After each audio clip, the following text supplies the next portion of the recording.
Well, hey there folks, welcome back once again to the Hop House. It's Eddie here. It's time for another beer review and another one that we're going through the Lidl Craft Beer Festival beers. If you're brand new to this channel, welcome along to the Hop House. We're called that. If you like hoppy beer, we like house music. So if you like either of those or both, then give us one of those. Give us a like, share, subscribe to this channel if it's your cup of tea. Okay, we're carrying on then. Beer number 3. And I'm going back to this made up Beinn Brewing. That's Lidl Stewart Brewing Company. Fingers crossed this is going to be better. The tropical pale ale earlier, it just about got a thumb in the middle. It was, you could tell it was a bit artificial, fakey, jobby. This is, I got this actually from a different Lidl than the nearest one to me, and I think it was in there, leftover from last beer festival, I think. New England IPA from Beinn Brewing. As you can see there, it's got the Lidl sticker on it. It's 5% ABV, 440 millilitre can, 159 this was. So it's on the lower end, or was it 169? Excuse me. Well, I'm going to go with 159. It was either 159 or 169. It wasn't 179 like the Loch Lomond stuff is. It was slightly cheaper. Right, shall we get this out into the glass? I don't see the point in installing it. Let's do it. I've got my missus' gin glass for this, which will fit the whole thing. But I'm not going to pour it all in at once. Wowzers, especially not with a head like that.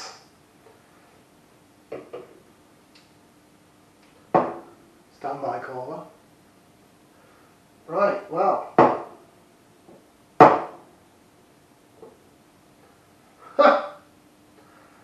Huge head, but underneath it, it is quite clear and see-through. I don't think there's much haze going on in that at all, actually. Let me see if I can do a better pour. It's not going to work, is it? Clearly not going to work at all. I'm just going to get more head, like that. But we get a bit more beer in the bottom of the glass just to see. Ignore the ginormous, humongous head. Jig it around a bit. Not much carbonation compared to the last beer that was really full of it. But the last beer was very fizzy. It was a bit too fizzy for me, the Loch Lomond Coconut IPA, the Balloon Safari. Really lovely taste, it was just a bit almost lager-esque on the fizziness. This seems to just all be in the head, doesn't it? So I'll try and get some aroma out of that. Let's give it a try, shall we? Right, let's give it a whiff, see what we can sniff, if anything.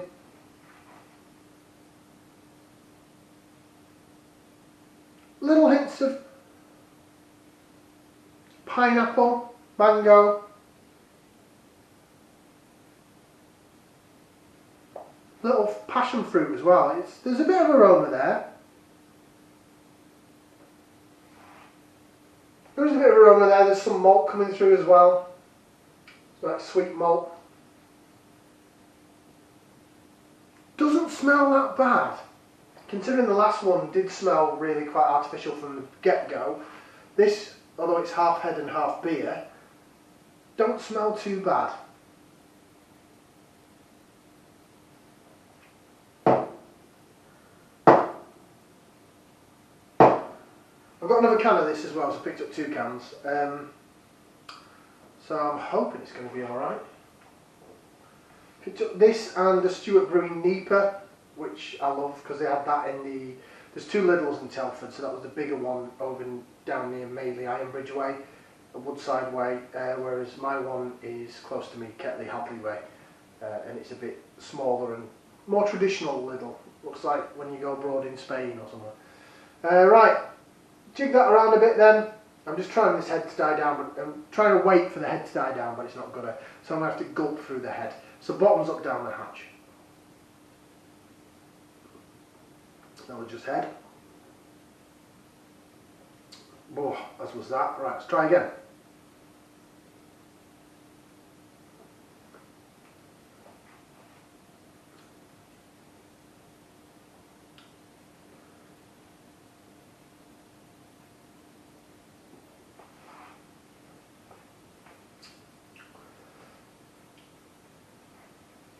It's like the Snickers advert. Better, better.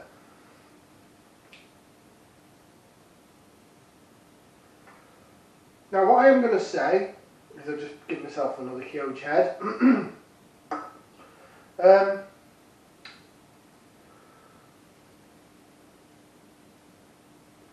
Can't actually tell about the red tint on the glass in this either, can you? It's like an ice cream that. Put a flake in that, can you? What a flake in it. I actually quite like that. I do think it's maybe artificial, but it's artificial that gets away with it.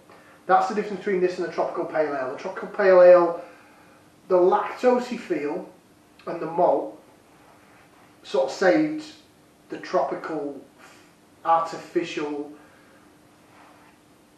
flavourings, didn't let it overpower it. With this, they've masked this quite well.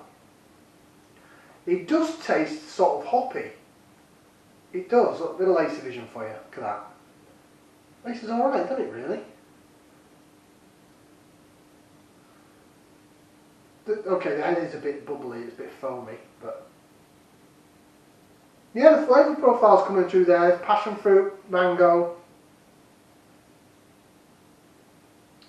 a little bit of pineapple, and some malts, definitely getting sweet malts.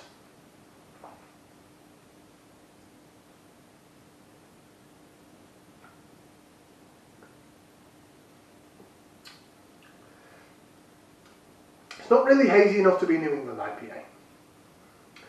Not really. A bit more lace division. See if we can jig it around now. And I'll move the logo out of the way.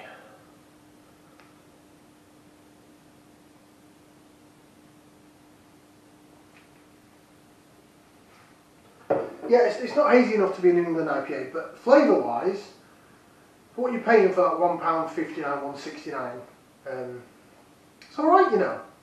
It's not bad. I quite like that. There's something about that I quite like. I think if they've used flavourings for this, they've masked it well. They've hidden it well. Have they used some hops as well? For that price point, who knows? My gut feeling, if I'm honest, is that this is artificially flavoured, or they've used more malt. They basically use cheaper ingredients for this Beinn Brewing. And so, say for example, this is, let's go with £1.59, so we'll go with a cheaper price. £1.59 a can. And then they can put a can of their Stewart Brewing NEIPA for say £1.79, right? That's the purchase price, of course. Now I'm just going to throw some figures out there. So let's say, right, that's the purchase price, what they go on the shelves for. So let's just say, for argument's sake, they'll pay 50p a can for the Stewart Brewing NEIPA, and the cost price is 30p a can. So they're making 20 pence per can out of it, right? Whereas they might buy this also for 50p a can, but this might only be 15p to make. So they're making much more. So by whacking this out into beer festivals across the whole of the UK, so this is in the British one in England, Wales, and also the Scottish one in the August and October, so that's two of them. So there's a quantity there. So they're saying, right, if in order for us to put out this amount of quantity and getting extra profit on that, because it only costs 15p, 50p, we can then afford to put out a bit more of this that's a bit better, while we're making less profit on it. That's how my mind's thinking, if that makes sense. So these Beinn Brewing ones are allowing them to maybe up the quality a bit more for their own brand, but still be able to put it out there. That I said that on when I did the Northern Monk Tropics song with Faith, or Faith in the Tropics, whatever it was called. It was clearly a fruit juicy beer, but if that cuts down costs to allow them to still put out your Faith in the Futures, to still put out your Imperial Stouts, North Stars into supermarkets and things like that, brilliant. I'm all for that. If they can make a cheeky quick buck on that, because people will buy it, they will. This is not necessarily, beers like this are not for people that are into beer. It's for people that have heard the hype, if you like, about certain, okay, maybe heard the hype is the wrong word. If you're not into beer, you're not going to think about the hype. But, you know, say for example, I wattle on a lot about beer, right?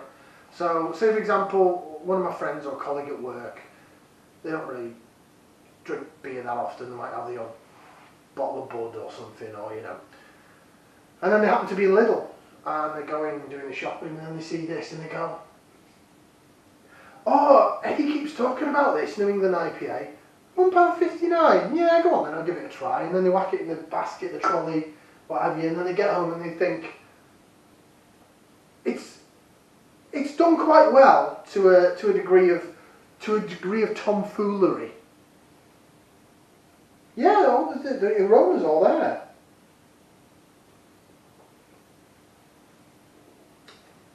Soft carbonation. Quite light on the carbonation actually. Medium-ish body. I'm getting the flavour profile there. It masks very well. You know it's not really hopped to high heaven because it won't be for that price. But they've used flavourings quite well here, I think. I could be wrong. Maybe they have used hops. I don't know. I'm not a brewer. I don't work in the industry. I'm just a fat lad in the kitchen.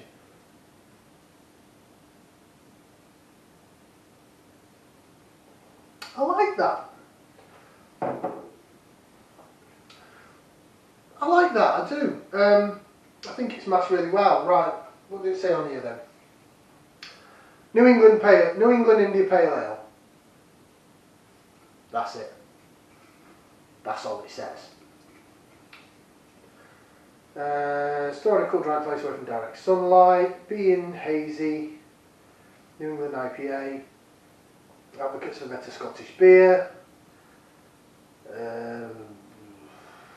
It doesn't even have any ingredients on it. A bit like the Hop Foundry stuff, it's quite simple. It almost looks similar to the NEIPA from Stewart Brewing in the colour scheme, doesn't it? Okay, rating wise, I like that. And I would buy it again. I don't think it's bad. I think it masks things quite well. All things considering, I'm surprisingly going to give that a thumb and a half. I thought that was going to be another thumb in the middle or a thumbs down. Yeah, thumb and a half for Beinn Hazy New England IPA at 5%.